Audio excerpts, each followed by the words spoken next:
আমি একটা ব্যাপারে খুব শঙ্কিত এবং আমি দুঃখিত এবং আমি মর্মাহত।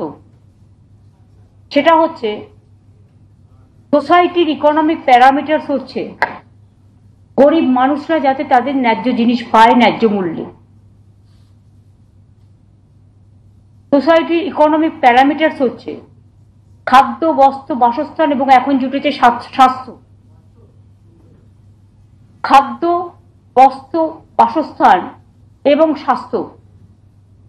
স্বাস্থ্যই সম্পদ আজকের দিনে, এবং যার জন্য আমরা স্বাস্থ্যসাথী থেকে শুরু করে আমাদের জেনারিক মেডিসিন যাতে গরিব লোকে কম পয়সায় কিনতে পারে, ফেয়ার প্রাইস মেডিসিন সেন্টার থেকে শুরু করে, মেডিসিন শপ থেকে শুরু করে, ফেয়ার প্রাইস ডায়াগনস্টিক সেন্টার থেকে শুরু করে সবটাই আমরা করেছি। হ্যাঁ, আপনারা আমাকে বলতে পারেন যে নবান্ন থেকে আপনি এ কথা কেন বলছি এই কারণে আমি দুটো পোস্ট বিলং করি। আমি গভর্নমেন্টের হেলথ ডিপার্টমেন্টটাও দেখি এবং ফ্রি মেডিসিন, ফ্রি ট্রিটমেন্ট করতে গিয়ে বছরে আমাদের অনেক টাকা খরচ হয়। প্রত্যেকটা হসপিটালে আমরা ফ্রি ট্রিটমেন্ট দিই গভর্নমেন্টের। প্রায় 30-35 হাজার বাচ্চাদের আমরা হার্ট অপারেশন করে দিই বিনা পয়সায়। আমরা জেনারিক মেডিসিন দিই খুব কম পয়সায় আমাদের ডাক্তাররা হসপিটালে। তাছাড়াও fair price medicine centre, diagnostic সেন্টারেও প্রায় 70% পর্যন্ত তারা কনসেশনে পায়। এগুলো কেন করেছিলাম? কারণ স্বাস্থ্যই সম্পদ বলে। কিন্তু ইদানিং আমরা লক্ষ্য করছি, যেমন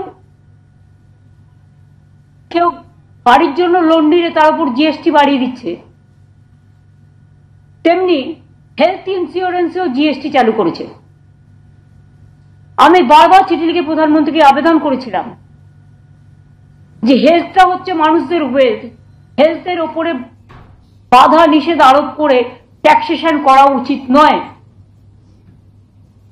আমরা রাজ্য জিএসটি করে দিয়েছিলাম একটাই কন্ডিশনে, জিএসটির টাকাটা আমরা আমাদের প্রাপ্যটা পাবো, কিন্তু সেটা তো পাচ্ছে না, সেটা হচ্ছে না। গরিব লোকেদের সব কাজ বন্ধ করে দিয়েছে সেন্ট্রাল গভর্নমেন্ট। তাহলে সেন্ট্রাল গভর্নমেন্টে আছে কিসের জন্য? শুধু ধর্মীয় প্রবণতার নামে একটা নতুন ধর্মের আমদানি করে, যা আমাদের তপবনের নয়, যা আমাদের রামকৃষ্ণের নয়, যা আমাদের স্বামী বিবেকানন্দের নয়, যা আমাদের বেদ বেদান্ত বেদাঙ্গের নয়, যা আমাদের ঋজু সাম যজু অথর্বের নয়। শুধু মানুষকে ডিভাইড করা, কান্ট্রিকে ডিভাইড করা আর মানুষের মধ্যে দাঙ্গা লাগানো। আমি চাই বাসন্তী পুজো, অন্নপূর্ণা পুজো, রামনবমী সব শান্তিতে ভালোভাবে হোক। ঈদও শান্তিতে পালিত হয়েছে। সামনে এই প্রোগ্রামগুলো আছে, এগুলো ভালোভাবে পালিত হোক, কারণ সামনে নতুন বছর আসছে, শুভ নববর্ষ। আমাদের মা কালীবাড়ি স্কাই ওয়াক এবং ডেভেলপমেন্ট যেটা করেছি সেটাও আমাদের প্রায় 200 কোটি টাকার উপর খরচ হয়েছে। আমরা সেটা উদ্বোধন করব 14 তারিখে। 28 তারিখে জগন্নাথ ধাম উদ্বোধন হবে। এইভাবে অনেক কাজ আমাদের আছে। কিন্তু আমি দেখলাম ন্যাশনাল ফার্মাসিউটিক্যাল প্রাইসিং অথরিটি, যারা ওষুধের দাম নিয়ন্ত্রণ করে, এটা সেন্ট্রাল গভর্নমেন্টের সংস্থা, 748টা ড্রাগ ওষুধের দাম, যা গরিব মানুষ কেনে, এবং 80টা নন শিডিউল ড্রাগ মানে ওষুধ ফ্রম দ্য 1 এপ্রিল 2025 বাড়িয়ে দিয়েছে। এইসব ওষুধ কেনে কারা? গরিব মানুষ, সাধারণ মানুষ, সমাজের যাদের ক্ষমতা নেই বড় বড় হসপিটালে গিয়ে প্রাইভেটে ট্রিটমেন্ট করা, যাদের ক্ষমতা নেই বিদেশে গিয়ে কোটি কোটি টাকা খরচ করে ট্রিটমেন্ট করা, তাদের জন্য এই ওষুধগুলো কাজে লাগে। আমি শক। আপনারা জানেন আমরা কেন কোলেস্টেরল যে ট্যাবলেট অ্যাট্রোভাস্টিন और AGTMIB tablet to control cholesterol, মানে হার্ট ডিজিজকে কন্ট্রোল রাখার জন্য 31.8% বাড়িয়ে দিয়েছে, যেটা মানুষের প্রায় 80% মানুষকে খেতে হয়। অ্যাট্রোভাস্টেটিন and AGTMIB tablet,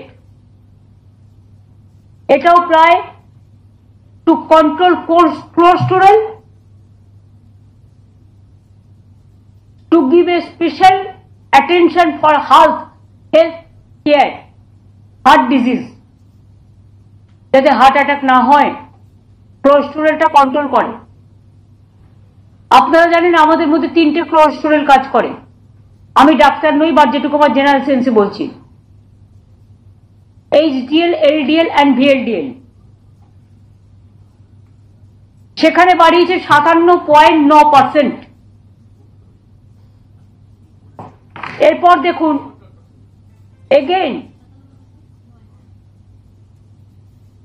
অ্যাটোরভাস্টিন calcium and fenofibrate tablet to control cholesterol 28.3%, মানে 28.3% বাড়িয়েছে।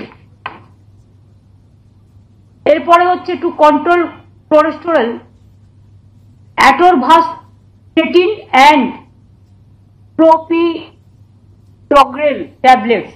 আমার প্রনাউন্সিয়েশন ঠিক নাও হতে পারে, because I am not doctor, I am not a medicine, medical, I am not from medical science. To control cholesterol, মানে কোলেস্টেরলটাকে লিমিটে রাখার জন্য যাতে হার্ট ডিজিজ না হয়, এগুলো দেখে, সেখানেও বাড়িয়ে দিয়েছে 45.5%।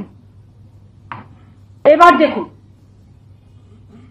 Two control cholesterol atorvastatin and AGTMIB tablet to control cholesterol, এগুলো সবই হার্টের জন্য মেনটেন করতে হয়, 115.8% বাড়িয়ে দিয়েছে।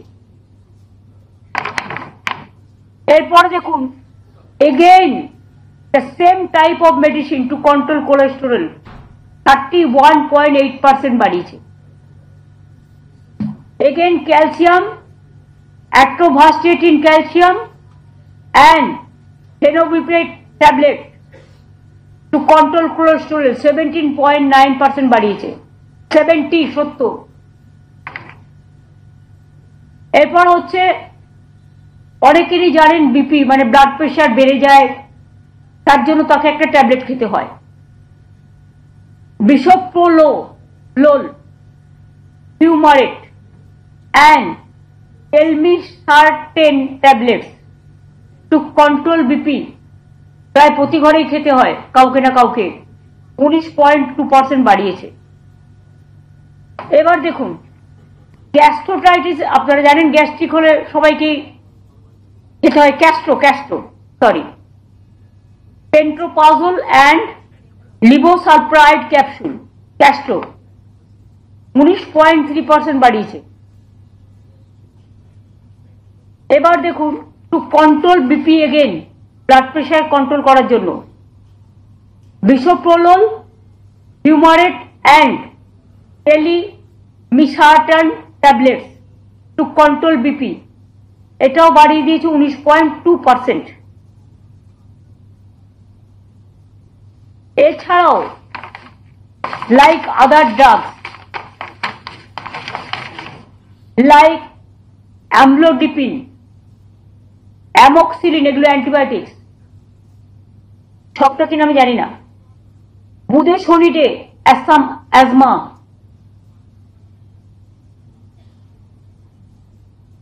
Carboplatin anti cancer, ciprofloxacin, dexamethasone, গ্লুকোনেজেল স্কিন ডিজিজ, এমনকি প্যারাসিটামল, তার দাম পর্যন্ত বাড়িয়ে দিয়েছে। এর আগেও কিছুদিন আগে বাড়িয়েছিল, আপনাদের মনে আছে নিশ্চয়ই, রিসেন্টলি টোল ট্যাক্সও বাড়িয়েছে। এর থেকে স্টেট গভর্নমেন্ট কিচ্ছু পায় না, টোটালটাই সেন্ট্রাল গভর্নমেন্ট এখন শেষ করে। কারণ শেষ করার মানে হচ্ছে সেন্ট্রাল গভর্নমেন্ট স্টেট গভর্নমেন্টকে দেবে না, টোটাল টাকাটাই একা করে খাবে।